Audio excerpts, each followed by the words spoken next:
Okay guys, so we had both of these products sent to us, and today we're going to unbox both of them and do a this or that. So that way you can make an informed decision as to which model would work best for you. We're going to go over all the specs and show you exactly what they are and how they work. These are what you would call boot warmers and shoe dryers. You can use them on gloves, boots, shoes, tennis shoes, canvas shoes. These things are supposed to actually dry out your shoes after having them wet or warming them up. Like I said, gloves too. So let's go ahead and unbox both of these, set them right here, and actually go over the specifications for each one so you can make an informed decision.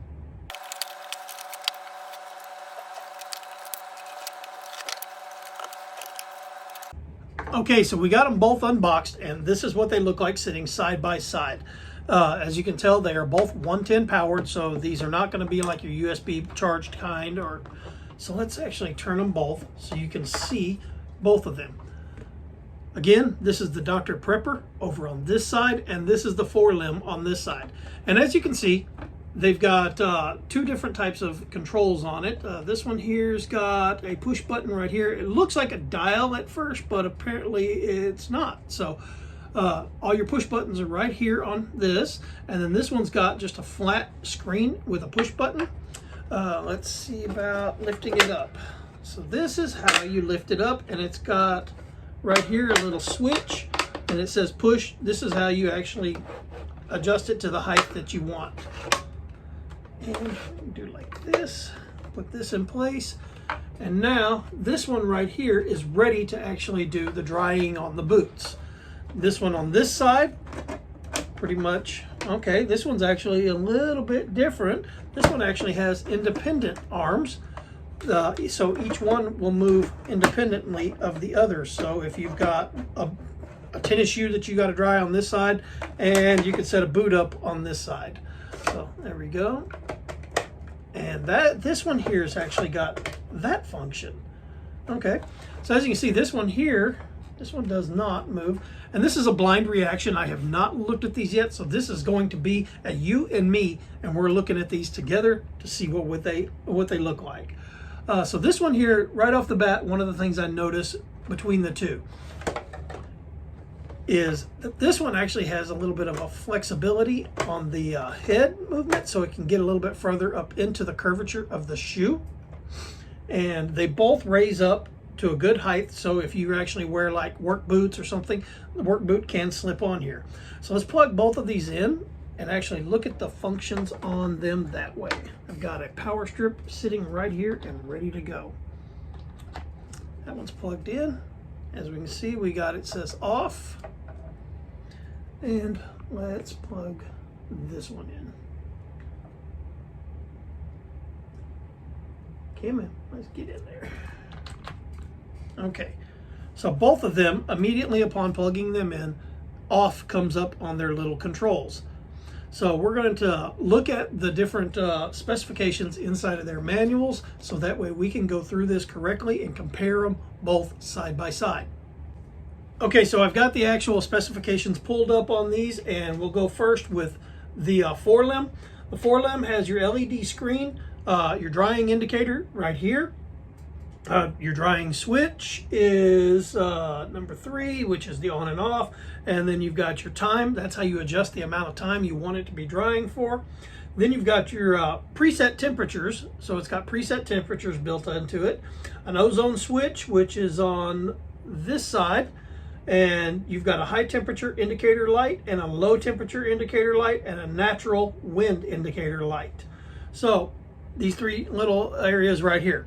And on this one, we've got air vents down the sides here. It shows air vents here, and up here. And of course, on this one here, you've got the air vents. You've got your indicator light.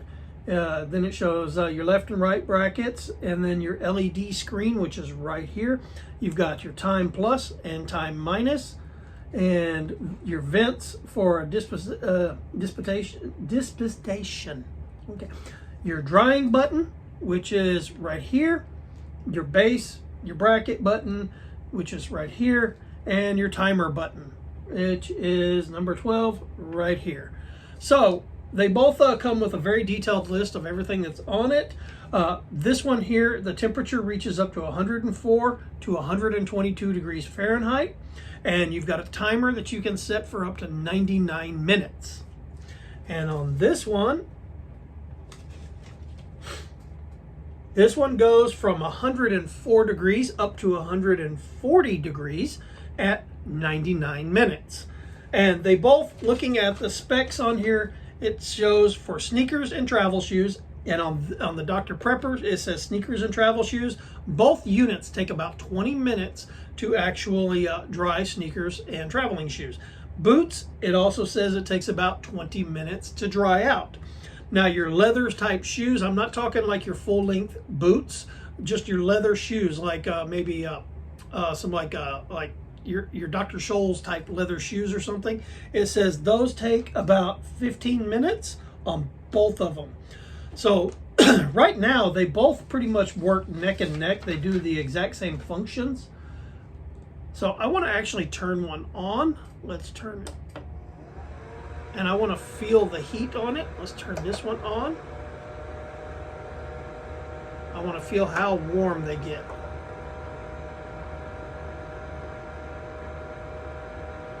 They both start immediately putting out some very warm air. So this would be great though, and I like this one right here. The design of it, with it being straight up like that, is perfect for actually sliding some gloves over. Because yes, your shoes get wet, but if you're messing around out in wet and snowy weather and stuff, your gloves get wet too, and you need to dry those out, because once your fingers get cold, it's over. Okay, those are both very, very warm coming up. Let's see what the temperature on this one. Timer. Okay, this one doesn't have a temperature set. This one actually does. It has temperature presets. So you can do a high temperature, a low temperature, and then just a fan. So I've got this one on high temperature.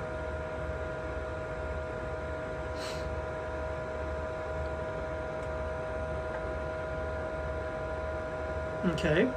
They're both still drying right now at they feel like, to me, they're the same temperature, air blowing out. Now, this one here is blowing air directly out the top and out the sides. This one here is blowing air out the top and out the sides as well. So this is really good. I like both of these so far. Construction wise, let's turn both these off because I'm pretty sure they're dry. Or not dry, but they're loud. Yes, they're drying. Construction wise, they both feel about the exact same weight. The construction on it actually looks really good for both of them. This one here, like I said, I do like the fact that you can do individual moves on each of these arms. So you can have them at different positions. This one here, you're pretty much, they're both set statically. And in order to get these to go down, you have to push these little buttons here on the side. Everything drops.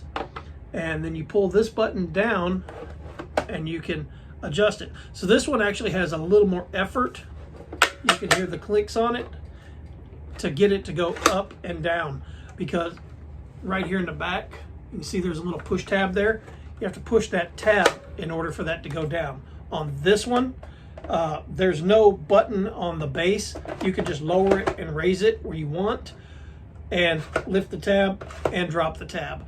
I can see where this might be beneficial if you've got a pair of heavy boots, because this is going to lock into place and that's going to lock into place.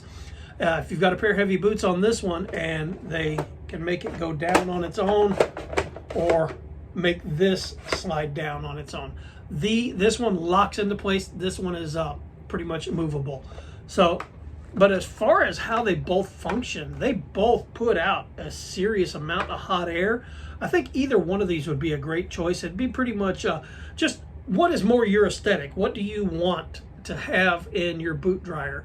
I've given you a lot of options here and a lot of things to actually look at and consider.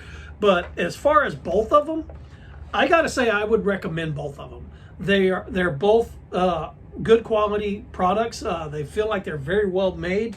They're books are easy to read, they're easy to function.